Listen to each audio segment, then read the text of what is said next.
Hey guys! Samahan niyo ako gumawa ng cold foam milk.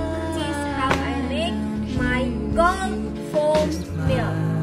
So first guys is whipped cream. So wala akong whipped cream, so Nestle cream. Pwede yun guys. So Nestle cream. Bakit siya maliit? Kasi I use it kanina. And full cream milk. This is from Arla. I love Arla's milk. So maliit lang. I know. Malaki na para malaki.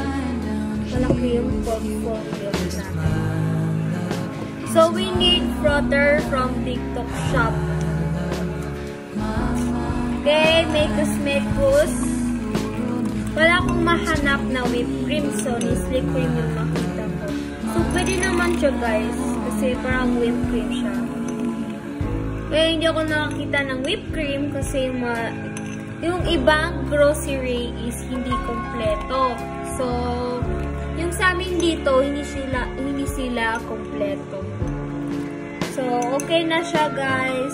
This is our cold foam milk.